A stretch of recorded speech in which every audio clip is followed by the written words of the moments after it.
সাকিনা। হাদিসে কুদসিতে পয়গম্বর জানা দেয় আল্লাহ তাআলা এই ময়দানে সরাসরি তার পক্ষ থেকে রহমত নাজিল করতে থাকেন।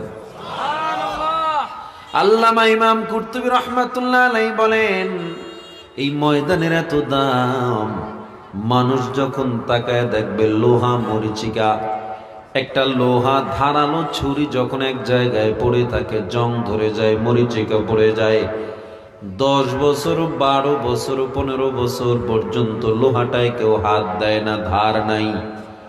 কিন্তু এই পুরাতন মরিচিকাওয়ালা লোহাটাকে যদি কামারের কাছে নেওয়া হয়, কয়লার মধ্যে ঢুকায় দেওয়া হয়, এরপরে কামার ওই কয়লার আগুনের মধ্যে দিয়া হাপড় দিয়া এরপরে হাতুড়ি দিয়া বারবার আঘাত করে লোহার মরিচিকাগুলো যেমন আঘাতে আঘাতে দূর হয়ে যায়, গুনাহগার বান্দাগুলো যখন কোরআন ও সুন্নাত জিকিরের মজলিসে বসে কলবটাকে নরম করে আল্লাহর চিন্তায় বান্দা যখন গুনগুন করে জিকির করে, আল্লাহ তাআলা ওই মরিচিকাওয়ালা গুনাহওয়ালা দিলটাও তেমন পরিষ্কার করে দেয়।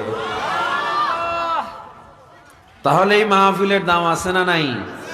জবান খুলে জোরে পড়ি আলহামদুলিল্লাহ। সূরা আসরের 4টা গুণ বর্ণনা করব, যতটুকু সময় কথা বলবো আল্লাহ জানো।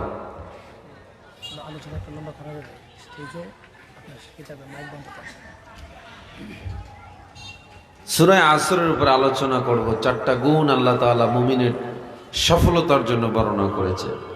এই 4 গুণের উপরে যদি আমরা আমল করতে পারি, আমার কথা না, ইমাম শাফি রহমাতুল্লাহ আলাইহি বলেন কেউ যদি পুরো কোরআনও পড়তে না পারে, সুযোগ নাই, সুযোগ হয় নাই, পুরো কোরআনের উপরে আমল করার মতো শক্তি হয় না, তুমি শুধু সূরা আসরের উপরে আমল করো, জান্নাতে চলে যাইবা। সাহাবায়ে কেরামরা যখন একে অপরের মুখোমুখি হতেন, সূরাতুল আসর তেলাওয়াত করে শুনাইতে থাকতেন। আল্লাহ নবী একদিন ডাক দিয়া কয়, সাহাবা আমি তোমাদেরকে এমন একটা আমলের কথা বলবো যে আমলটা করলে কিয়ামতের দিন সবচেয়ে তোমার চেহারা নুরানি হবে, উজ্জ্বল হবে। সাহাবায়ে কেরাম বলেন, পয়গম্বর বলেন কি এমন আমল? আমার নবী ডেকে বলে, মান ক্বরাআ সূরাতুন নাফলি ফিল সূরাতুল আসরি ফিল নাফল, যারা সূরা আসরটা নফলে বেশি বেশি তেলাওয়াত করবে, আল্লাহ তাআলা কিয়ামতের ময়দানে তার চেহারাটা কেমন করে উঠাবেন? বলে উজুহুশ শামস, তার চেহারাটা সূর্যের মতো নুরানি হয়ে চমকাইতে থাকবে। তাহলে সূরা আসরে কি বলছেন? আল্লাহ তাআলা বলেন ওয়াল আসর, সময়ের শপথ, কালের শপথ, আসরের শপথ। ওয়াউলিল কাসমি, আল্লাহ কসম দিয়ে বললেন সব, ইন্নাল ইনসানা লাফি খুসর, জবাবে কসম, আল্লাহ একসাথে বলে দিলেন সব মানুষগুলো ধ্বংস, সব মানুষগুলো ক্ষতিগ্রস্ত। আল্লামা কাদি সানাউল্লাহ পানিপতি রহমাতুল্লাহ আলাইহি তাফসীরে মাযহারিতে জানায়া দেয়, আল্লাহ যাদেরকে বলছেন ধ্বংস, এরা এক কথায় জাহান্নামী। কি জোরে বলেন? যদিও আল্লাহ তাআলা বলেন না ইন্নাল ইনসানা লাফিন নার, আল্লাহ তো বলেন নাই যে সবাই জাহান্নামী, কিন্তু আল্লাহ বলেছে লাফি খুস, সবাই ধ্বংস। কিন্তু আমার আল্লাহ যাদেরকে ধ্বংস বলে সেই বান্দা জান্নাত পেতে পারে না। এক কথায় সব মানুষগুলোর আল্লাহ জাহান্নামী বলে দিয়েছেন, ইল্লা হুরুফুল ইস্তিসনা। আল্লাহ কয় না, কিছু মানুষ জান্নাতে যাবে, কিছু মানুষ জান্নাতে যাবে। কারা? বলে 4 গুণওয়ালা মানুষ জান্নাতে যাবে। হাত উঠে বলেন কয় গুণওয়ালা মানুষ জান্নাতে যাবে? আরো জোরে জবাব দেন। 4টা আঙ্গুল আলাদা করেন, কয় গুণওয়ালা মানুষ? এই 4টা গুণ আজকে আমরা আমলের নিয়ত করতে পারবো তো ইনশাআল্লাহ? তবে চলেন দেখি 4 গুণের মধ্যে কয়টা গুণ আমাদের মধ্যে আছে নাকি নাই, পরীক্ষা করে দেখি। আল্লাহ তাআলা বলেন 4 গুণওয়ালা মানুষ জান্নাতে যাবে, বাকি সবাই না ধ্বংস, ক্ষতিগ্রস্ত, জাহান্নামী। এর মধ্যে 1 নাম্বার, ইল্লাল্লাযীনা আমানু ওয়া আমিলুস সালিহাত,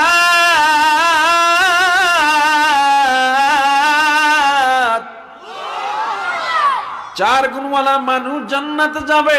এক নাম্বার আল্লাযীনা আমানু, যারা ঈমানদার, ঈমান আনয়ন করছে। ঈমান আনয়ন করবে যারা, চার গুণের মধ্যে এক নাম্বার গুণ থাকবে তার মধ্যে। এবার আসেন আমরা আসলে ঈমান আনছি, মুমিন হইতে পারছি কিনা পরীক্ষা করে দেখি। কারণ চার গুণের মধ্যে প্রথম নাম্বার গুণ হলো মুমিন হতে হবে। এবার দেখি আমরা মুমিন কিনা। মুমিন হওয়ার জন্য প্রথম নম্বর শর্ত আল্লাযীনা আমানু লা তুশরিক বিল্লাহ। মুমিন কারা বলে? তারা আল্লাহর সাথে কাউকে শরীক করবে না। হুয়াল্লাহু আহাদ। আল্লাহ কয়জন? একজন মুসলমানের সবচেয়ে বড় পরিচয় হবে আমি একজন মুসলমান, ঠিক না? এটা কি আমার কথা না আল্লাহর কথা? আল্লাহ তাআলা বলেন,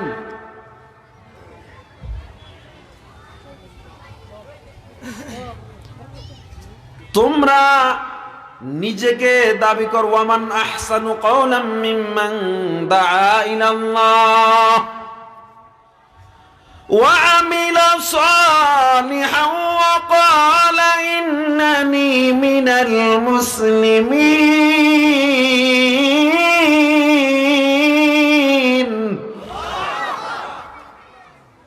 তুমি নিজেকে দাবি করবা মুসলমান, এর চেয়ে বড় পরিচয় হতে পারে না, ঠিক কিনা?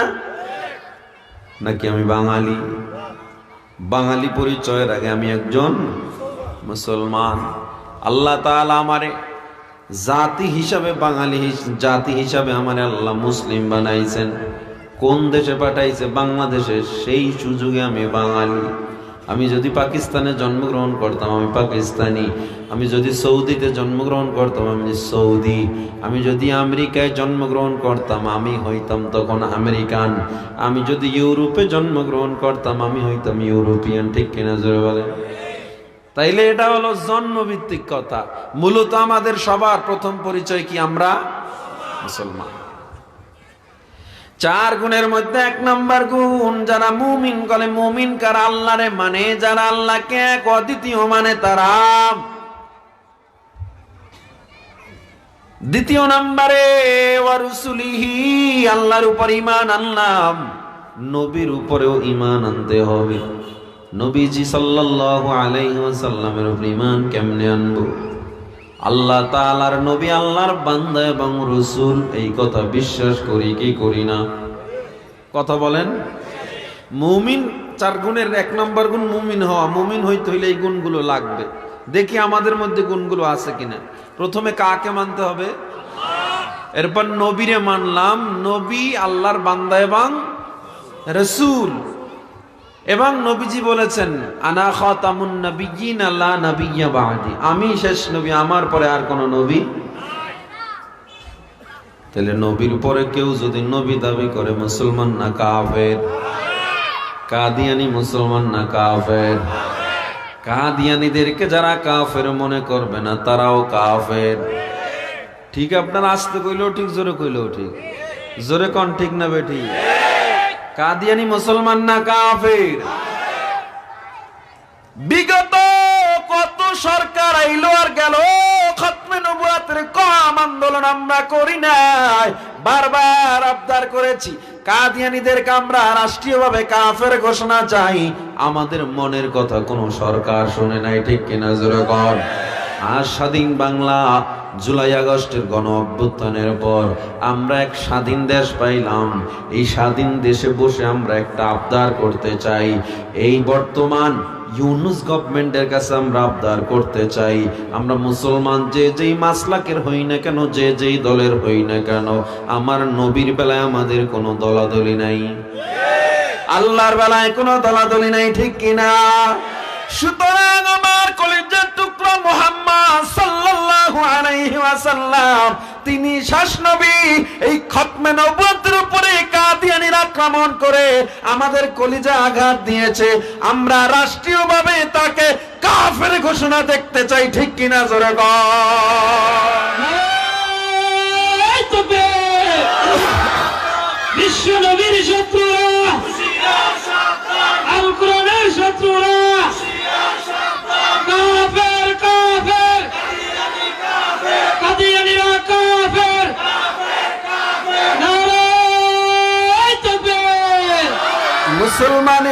দেশেতে কাদিয়ানীদের ঠাঁই নাই, কাদিয়ানীদের পক্ষে যারা তাদের কোনো রক্ষা নাই।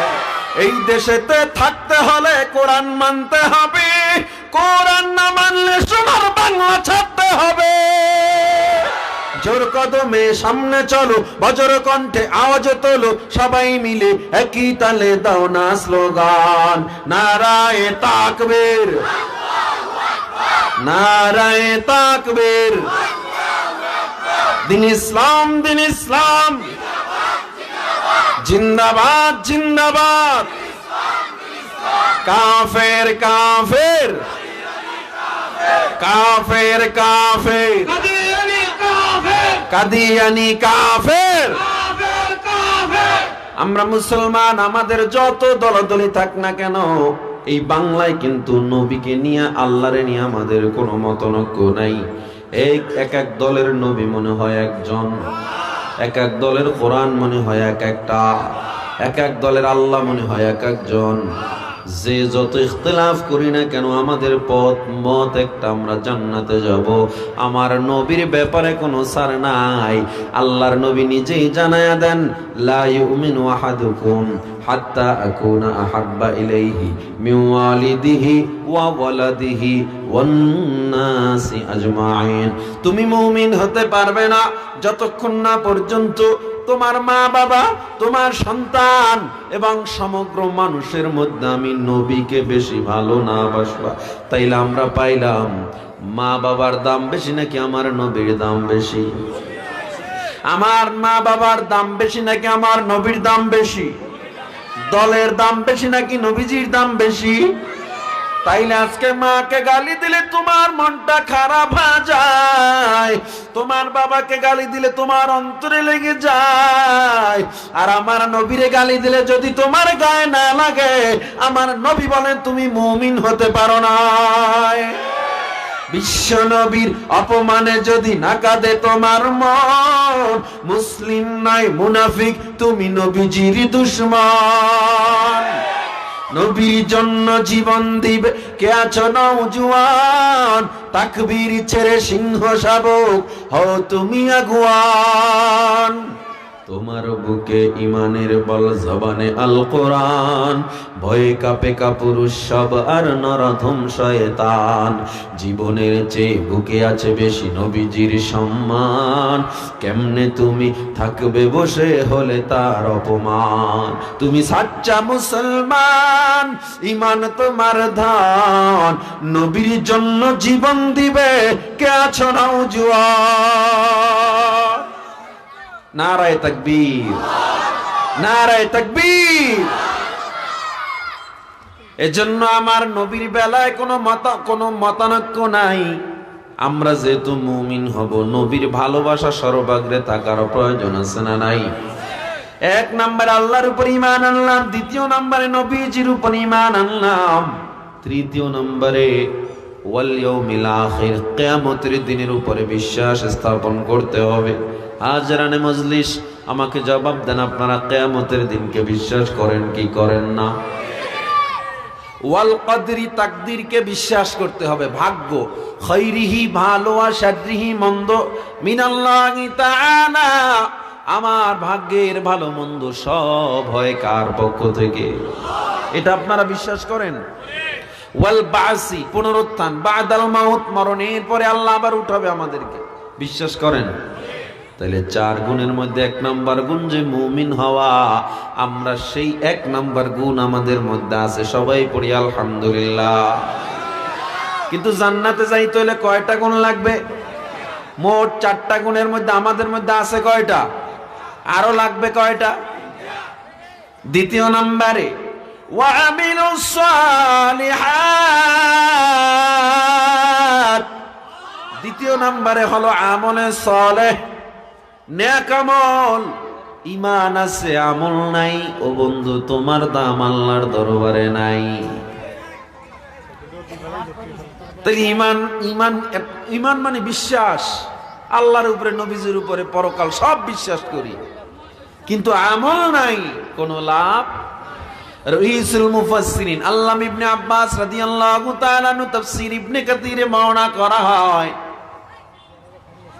মুমিন যদি কোটি কোটি কোটি কোটি মুমিন যদি এক জায়গায় করা হয়, আর একজন নামাজি যদি এক জায়গায় করা হয়, কখনো সমান হবে না।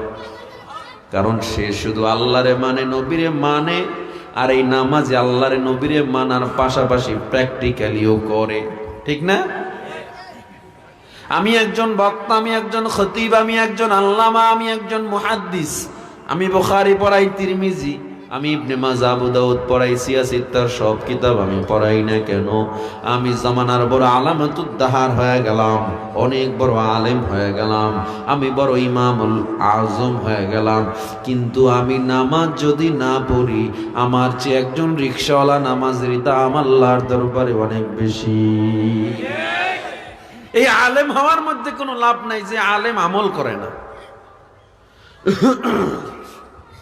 আমি আপনারে হাজার বয়ান করলাম, নামাজ পড়েন, নামাজ পড়েন।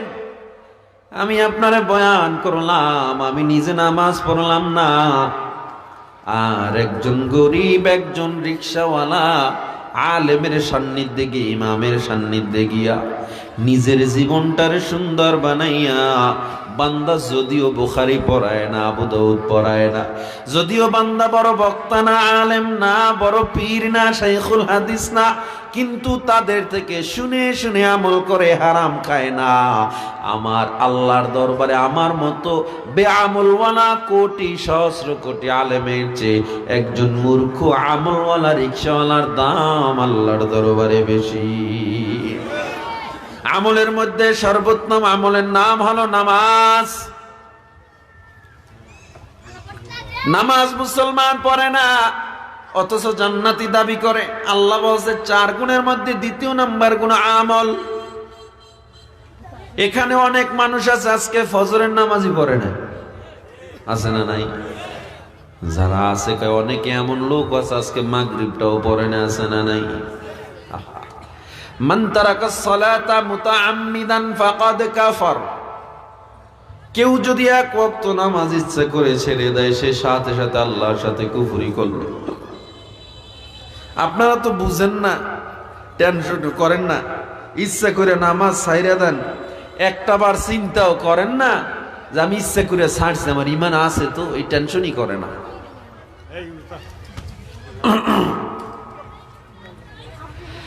ইন্নাস সালাতা তানহা আনিল ফাহশাই ওয়াল মুনকার। নামাজ এমন এক ইবাদত, যেই নামাজ তুমি যখন শক্ত করে ধরবা, এই নামাজ তোমাকে অন্য অন্য খারাপ কাজগুলো থেকে অটোমেটিক ফিরে রাখবে, অটোমেটিক ফিরে যাবে আস্তে আস্তে। নামাজের বয়ান জুমার মসজিদে হয়, নামাজের বয়ান কত বক্তারা করলাম, নামাজের বয়ান এত শুনলেন, রোজার বয়ান শুনলেন, হজ যাকাতের বয়ান শুনলেন, পর্দার বয়ান। নতুন করে নামাজ নিয়ে 1 ঘন্টা 2 ঘন্টা আলোচনা করার প্রয়োজন মনে করছি না। শুধু এতটুকু বলি, আউয়ালু মা ইউহাসাবু বিহিল আবদু ইয়াওমাল কিয়ামাতিস সালাহ। কিয়ামতের দিন সর্বপ্রথম আল্লাহ তাআলা কিয়ামতের দিন সবার আগে কিসের হিসাব নেবেন? জোরে কোন। হে মুসলমান ইমানদার, নামাজ ঠিক আছে, রোজাও রাখলেন, পর্দাও করলেন, হজও করলেন, যাকাতও দিলেন, কিন্তু আপনি মা বাবার খেদমত করেন না, কোনো আমলের দাম আল্লাহর দরবারে নাই। 40 বার যদি কাবায় গিয়া গিলাপ ধরে লাব্বাইক বলো, আর মা বাবারে বেজার রাখো, যত বড় আলেম হও, যত বড় পীর বুজুর্গ হও, যত বড় তাবলীগের মুবাল্লিগ হও না কেন, তোমার উপরে তোমার মা বেজার, তোমার বাবা বেজার, তোমার ওই ইবাদত আল্লাহর দরবারে পৌঁছাবে না। ও আমার যুবক, আল্লাহ তাআলা বড় কঠিন কথা মা বাবার ব্যাপারে কোরআনে বলে দিয়েছে।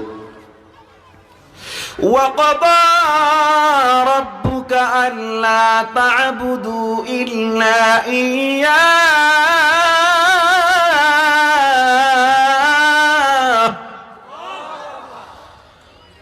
أَلَّا تَعْبُدُوا إلا إياه وبالوالدين إحسانا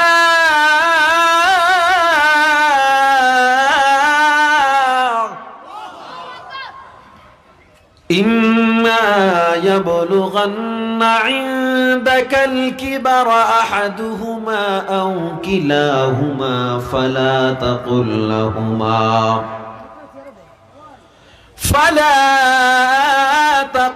لهما أف ولا تنهرهما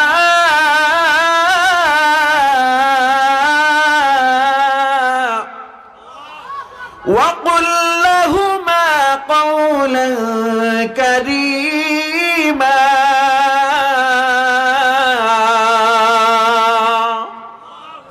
আল্লাহ তাআলা কত কঠিন কথা কোরআনে বলে দেয়। মা বাবার খেদমত করো, মা বাবার ব্যাপারে তো আল্লাহ বলছে আরো একটা কত কঠিন, ফালা তাকুল লাহুমা উফিন ওয়ালা তানহারহুমা। মা বাবার সাথে এই শব্দটা পর্যন্ত বলা যাবে। আপনাদের হবিগঞ্জ যেমন সন্তান নাই যে মা বাবার সাথে খারাপ ব্যবহার করে, নাই? ও যুবক, আজকে তুমি তোমার মায়ের সাথে যেই ব্যবহার করবা, তোমার বাবার সাথে তুমি যেই ব্যবহার করবা, আল্লাহর কসম করে বলে গেলাম তোমার সন্তান তোমার সাথে সেম ব্যবহার করবে। আজকে তুমি তোমার মা বাবাকে বৃদ্ধাশ্রমে পাঠাও, আল্লাহর কসম তোমার সন্তানও বড় যখন হইবে তোমাদের বৃদ্ধাশ্রমে পাঠায় দিবে। দাঁত থাকতে দাঁতের মর্যাদা দাও না। আমার নবী জানায় দেয়, ও দুনিয়ার মানুষ, যার দুনিয়ায় মা বাবা বেঁচে আছে আর জান্নাত কামাই করতে পারো না, তোমার মতো কপাল পোড়া কেউ হতে পারে না। হুমা জান্নাতুকা ওয়া নারুকা, মা বাবাই তোমার জন্য জান্নাত, আবার মা বাবাই তোমার জন্য জাহান্নামের কারণ। কারণ তুমি দুনিয়ায় যদি মা বাবার খেদমত করো, আল্লাহ তাআলা জান্নাতের ফয়সালা করে দিবে, আর যদি না করো আল্লাহ জাহান্নামের বন্দোবস্ত করে দিবে। হে মুসলমান, যার মা নাই, যার বাবা নাই, সে বুঝে মা বাবার কত দাম, ঠিক কিনা জোরে কও। এই ময়দানে অনেক মানুষ আছে, আজকে ঘরে গিয়া দেখবে মা এখনো অপেক্ষায়, বাবা এখনো অপেক্ষায়। অনেকে গিয়া দেখবে মায়ের বিছানাটা খালি, বাবার বিছানাটা খালি পড়ে আছে। ও যুবক, মা বাবার খেদমত করো। সহিহ বুখারীর হাদিস, পয়গম্বরের দরবারে একজন সাহাবী আসলো। ইদা জাআ রাজুলুন, একজন ব্যক্তি আইসা বলে, ও পয়গম্বর, মান আহাক্কু বিহুসনিন সাহাবাতি, মা বাবার মধ্যে আমি কাকে বেশি ভালোবাসবো, ভালো ব্যবহার করব, কি আমার বেশি কাছের হবে? ক্বালা উম্মুকা, আমার নবী বলে তোমার মা। ক্বালা থুম্মা মান ইয়া রাসূলুল্লাহ, ক্বালা উম্মুকা, নবী এর পরে কে? নবী আবার বলে তোমার মা। ক্বালা থুম্মা মান, নবী এর পরে কে? ক্বালা উম্মুকা, নবী আবার বলে তোমার মা। কয়বার? ক্বালা থুম্মা মান, নবী এর পরে কে? নবী বলে এর পরে তোমার বাবা। মায়ের নাম তিনবার বলেছে, বাবার নাম একবার বলেছে, তার মানে বাবার দাম অনেক কম মায়ের চেয়ে? না না, ফাতহুল বারীতে বলা হয়, হাদিসের শানে অনুযায়ী বলা হয়, এখানে তিনটা দিকে লক্ষ্য করে নবী মায়ের নাম তিনবার বলছে। তিনটা কারণে নবী মায়ের নাম আগে তিনবার বলেছে। এই তিনটা জায়গায় মায়ের এত দাম, এই তিনটা জায়গায় বাবার এত দাম নাই। আবার অন্যান্য হাদিসে বাবার দাম অনেক বেশি বর্ণনা করা হয়েছে। যেমন ইবনে ওমর থেকে আর একটা হাদিস বর্ণনা করা হয়, রিদর রব্বি ফি রিদল ওয়ালিদ ওয়া সাখাতুর রব্বি ফি সাখাতিল ওয়ালিদ। আল্লাহ বলেন, যেই সন্তানের উপরে বাবা খুশি, ওই সন্তানের উপরে আল্লাহও খুশি হয়ে যায়। আর যেই সন্তানের উপরে বাবা বেজার, ওই সন্তানের উপরে আল্লাহও বেজার। তাহলে এখানে তিনবার মায়ের নাম কেন বলল? তিনটা দিকে লক্ষ্য করে নবী মায়ের নাম তিনবার বলেছে। এক নম্বরের কষ্ট মা, গর্ভধারণের কষ্ট মা যা সহ্য করে পৃথিবীর কোনো বাবারা করে না। তোমার আমার পেটে যদি 1 কেজি 2 কেজির একটা পাথর বেঁধে দেওয়া হয়, একদিন 2 দিনের বেশি রাখতে পারবো না।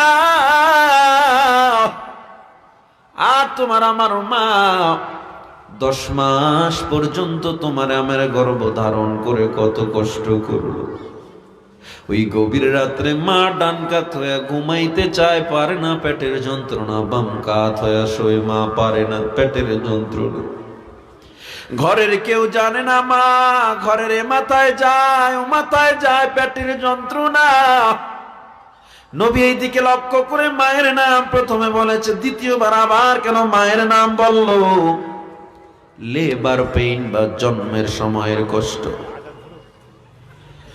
জন্মের সময়ের কষ্ট মা যা সহ্য করে পৃথিবীর কোনো বাবা তা সহ্য করে না। চিকিৎসা বিজ্ঞান বলে কোনো মানুষের ব্যথা যদি 40 ইউনিট হয়, ওই মানুষ দুনিয়ার জমিন থেকে বিদায় হয়ে যায়। কিন্তু তুমি আমি যখন দুনিয়াতে আসছি, মায়ের ব্যথা ছিল 56 ইউনিটেরও বেশি। আল্লাহু আকবার। 40 ইউনিট ব্যথা যেখানে মা মানুষ মারা যায়, 56 ইউনিট ব্যথা মা সহ্য করে বেঁচে আছে। এরপর ইতিহাস পাওয়া যায় না এই পৃথিবীতে কোনো মা রাগ কইরা কোনো সন্তানকে ব্যথার কারণে গলা টিপে মেরে ফেলছে, পাওয়া গেছে নাকি? না রে যুবক, না না। মা এমন একটা সম্পদ, দুনিয়ায় সন্তানের চেহারা দেখা মা যেন সব ব্যথা নিমিষেই ভুলে যায়, ঠিক কিনা? হে মুসলমান ইমানদার আল্লাহর গোলাম, দুনিয়ায় যত বড় সফল হও, যে অবস্থায় 1 লোকমা খানা খাও, ওই মা ওই বাবার দোয়া যদি তোমার উপরে না থাকতে তুমি খাইতে পারতা না, ঠিক কিনা? জোরে কর।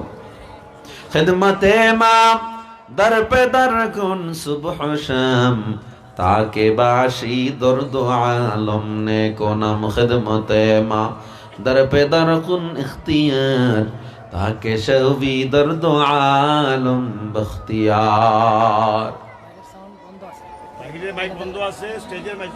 বুঝছি তো, আমি বুঝছি। বাইরের মাইক বন্ধ আছে, মাঠেও তো জামাত হইব না। তাহলে মায়ের নাম দ্বিতীয়বার কেন বলল? বলে জন্মধারণের কষ্ট, জন্মের সময়ের কষ্ট মা যা সহ্য করে বাবা করে না। এজন্য নবী 2 নম্বরে মায়ের নাম বলেছে। একটু রিভাব টিভাব দেন বক্সে। আমি যখন ছিলাম আমার মায়েরই উদরে, চলা ফিরা করতেন যে মা কত কষ্ট করে। এমন মাকে কেমনে আজি, এমন মাকে কেমনে আজি যাব আমি ভুলিয়া। ও আমার প্রাণের মা, মা গো মা, কোথায় গেলে মোরে ছাড়িয়া। জনম দুঃখী এতিম আমি, চায় না কেহ ফিরিয়া। জীবনের মূল কষ্ট মায়ের প্রসব বেদনায়, 7 আসমান 7 জমিন তখন মায়েরই মাথায়। আমার সুন্দর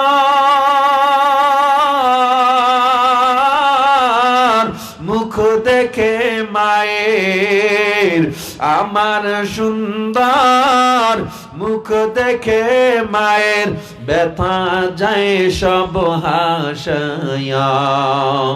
ও আমার প্রাণের মা, মা গো মা, কোথায় গেলে মোরে ছাড়িয়া, জনম দুঃখী এতিম আমি, চায় না কেহ ফিরিয়া। হে মুসলমান ইমানদার, তৃতীয়বার আবার কেন নবী মায়ের নাম বললেন? এক নম্বরে গর্ভে ধারণের কষ্ট, দ্বিতীয় নম্বরে জন্মের কষ্ট, তৃতীয় নম্বরে লালন পালনের কষ্ট যা মা সহ্য করেছে। পৃথিবীর কোন বাবা এই লালন পালনের কষ্ট সহ্য করে না। তোমারে আমার মা দূরে রাইখা আমি যখন বিদেশে ছিলাম, পড়ালেখা করার জন্য দূরে গেছি, ওই বাড়িতে এত ভালো ভালো খানা তৈরি হয়েছে, মা মুখে দেয় না। বাবা এসে প্রশ্ন করে, বিবি রে কেন খাও না? মা কোনো জবাব দেয় না, ঠোঁট দুইটা মায়ের থর থর করে কাঁপতে থাকে। আমার বাবা জিজ্ঞাসা করে, বিবি রে কেন খাও না? মা চোখের পানি ছেড়ে কান্না করে, আর ডাক দিয়া কয়, আমার স্বামী গো, আমি কেমনে খাবো? আমার বুকের মানিক দূরে কি খেয়ে আছে না খেয়ে আছে আমি জানি না, আমি কেমনে খাবো? এমন দরদি মা যার নাই সে বুঝে মা বাবার কত দাম, মায়ের কত দাম। ও যুবক আল্লাহর বান্দা, এই জন্য পাও দুইটা গাদাও, পায়ে হাত দিয়া বলে যায়, আর আমার নবী যেহেতু বারবার নিষেধ করছে, আর মা বাবার সাথে অসৎ ব্যবহার করবা না। মা বাবা যার বেঁচে আছে সব সময় শুধু দোয়া নিবা মা বাবার থেকে, আর যার মা নাই বাবা নাই শুধু আল্লাহর কাছে দোয়া করবা, রব্বির হামহুমা কামা রব্বায়ানি সগীরা, রব্বির হামহুমা কামা রব্বায়ানি সগীরা। তাহলে আমরা পাইলাম দ্বিতীয় নাম্বার গুণ আমল লাগবে, নামাজ রোজা হজ যাকাত সব ঠিক আছে, এর পাশাপাশি মা বাবার খেদমতের প্রয়োজন আছে না নাই? দুইটা পাইলাম, ঈমান এবং আমল। তৃতীয় নাম্বারের শর্ত ওয়াতাওয়াসাউ বিল হক, হক কথার উপদেশ দেওয়া, হকের উপদেশ দেওয়া, নিজেও হকের উপরে থাকা, মিথ্যার আশ্রয় না নেওয়া। as-sidqu yunji wal kidhbu yuhlik, সত্য মানুষকে মুক্তি দেয়, মিথ্যা মানুষকে ধ্বংস করে। সত্য সব সময় তিতা হয়, এজন্য জালেম, এজন্য দুষ্ট প্রকৃতির মানুষ, গুনাহগার মুনাফিকদেরকে কাছে সত্য বললে, কোরআনের কথা বললে মজা লাগে না, ঠিক কিনা? গায়ে আগুন ধরে যায়। আল্লাহর নাম শুনলে গায়ে আগুন ধরে কার? শয়তানের। জোরে বলেন কার? তাইলে মানুষের গায়ে যদি আগুন ধরে, সে মানুষ নাকি শয়তান? হে মুসলমান ইমানদার, হক কথা বড় তিতা। ইমাম ইমামতি করে হক কথা কয় না, চাকরি থাকবে না। বক্তা বক্তাগিরি করে হক কথা কয় না, বক্তাগিরি ছুটে যাবে। এমন বক্তা এমন ইমাম আছে না নাই? আগে আমগো দোষ দিয়ে নিছি, নাইলে কইবেন হুজুর আপনাদেরও তো দোষের অভাব নাই। এবার আপনাদেরকে যদি ধরি, আমরা তো তাইলে কিছু মানুষ হক কথা বলার চেষ্টা করি, আপনারা তো চেষ্টাটাও করেন না। কারণ কোরআন তো হুজুর উপরে নাজিল হয়েছে, ঠিক না? জান্নাত হুজুরদের জন্যই, জান্নাত মাদ্রাসা ওয়ালাদের জন্য, আপনাদের জন্য না। ভাব এমন যে হুজুর ইসলাম লয়ে ঠেকছেন, আপনারা আমগো কি? ময়দানে রক্ত দিবেন আপনারা, জেলখানায় জেল খাটবেন আপনারা, আমগো কি? এমন একটা ভাবনা। আফসোস, কিয়ামতের ময়দানে ধরা খেতে হবে। হক কথা যারা বলবেন না, আমর বিল মারুফ নাহি আনিল মুনকার, সৎ কাজের আদেশ, অসৎ কাজ থেকে নিষেধ করা, অন্যায়ের প্রতিবাদ করা, রাস্তায় আল্লাহর জন্য জীবন দেওয়া, এই মানসিকতা যতদিন না আসবে, ওই যায় নামাজে বসে যত তুমি স্লোগান দাও, ইসলাম কায়েম হবে। মুনাফিকি ছাড়া আর কিচ্ছু হয় না। অনেকে কয় এই জায়নামাজে বসে দোয়া করলে ইসলাম কায়েম হয়ে যাবে। জায়নামাজে বসে যদি ইসলাম কায়েম হয়ে যায়, তো দোয়া করলেই আমার নবী ওই উহুদের ময়দানে গিয়ে রক্ত ঝরানোর প্রয়োজন হইতো না। আমার নবীজি মসজিদে নববীর মিম্বার ছেড়ে আমার নবীর খন্দকে যাওয়ার প্রয়োজন ছিল না, উহুদে যাওয়ার প্রয়োজন ছিল না। কেন গেছেন? কারণ ময়দানের কাজ ময়দানে করতে হয়, জায়নামাজের কাজ জায়নামাজি করতে হয়। এগুলো হলো চোর, ইমান চোর, যারা খালি স্লোগান দিবে যে জায়নামাজে বইয়ে হয়ে যাবে সব, মোসায় মোসায় দিনের দাওয়াত দিব ভাই, হ্যাঁ দিনের পথে আসেন আসেন আসেন আসেন, এটা ঠিক আছে আলহামদুলিল্লাহ। এরপরে ময়দানে নাস্তিকরা বেঈমানরা কথা বলবে, রাষ্ট্রীয় পর্যায়ে নাস্তিক্যবাদী ঢুকে যাবে, তোমার কোনো তৎপরতা নাই, তোমার কোনো চিন্তা নাই, মনে রাখবা কিয়ামতের দিন ধরা খেতে হবে। আমরা ওলামায়ে কেরামরা চেষ্টা করি, আপনারা এতটুকু তো করবেন, জেলে গেলে তো আগে আমগুই যেতে হবে, ঠিক না? হত্যা যদি গুলি আগে লাগে আমগুই লাগবে, টেনশন করি না, কিন্তু পিছন থেকে দৌড় দিয়েন না আপনারা। জিহাদ চাই জিহাদ চাই, পুলিশের ফিডা দেখলে আর নাই দৌড়, এটা জিহাদ? সন্ত্রাস আর জিহাদ কখনো এক নয়। ডাকাতের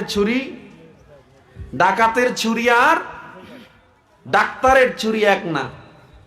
ডাক্তার যখন পেট কাটে মানুষকে সুস্থ করার জন্য কাটে, আর ডাকাত যখন কাটে মানুষকে মেরে ফেলার জন্য, ঠিক কিনা জোরে বলেন? এজন্য সন্ত্রাস আর ইসলাম কখনো এক নয়। ইসলাম জিহাদ কখনো সন্ত্রাস নয়। জিহাদ হয় কার বিরুদ্ধে? বলে কাফের বেঈমান মুনাফিকদের বিরুদ্ধে, ঠিক না? জিহাদ হলো ওই কুফরি তাগুতের বিরুদ্ধে, যারা ইসলাম, যারা কোরআনের বিরুদ্ধে আল্লাহর তাওহীদ নিয়ে কটূক্তি করবে, আল্লাহর রাসূলকে নিয়ে কটূক্তি করবে, এদের বিরুদ্ধে জিহাদ। আল্লাহ আমাদের সহি বুঝ দান করেন। চতুর্থ নাম্বার গুণ ওয়াতাওয়াসাউ বিস-সাবর, ধৈর্য। কি জোরে বলেন? ধৈর্য আমাদের মধ্যে আছে নাই? ধৈর্য হলো এমন একটা গুণ যার চারপাশে ফলটা, চারপাশে কাটা, কিন্তু ভিতরটা অনেক মিষ্টি। আল্লাহর নবীজি বলেন, যার ধৈর্য যত বেশি সে তত জান্নাতের কাছাকাছি। সুবহানাল্লাহি ওয়া বিহামদিহি। ওকে, ঠিক আছে। যাই হোক, তাহলে আমরা চারটা গুণ পাইলাম: ঈমান, আমল, সত্যের উপদেশ, হকের উপদেশ, ওয়াতাওয়াসাউ বিস-সাবর, ধৈর্যের উপদেশ দেওয়া।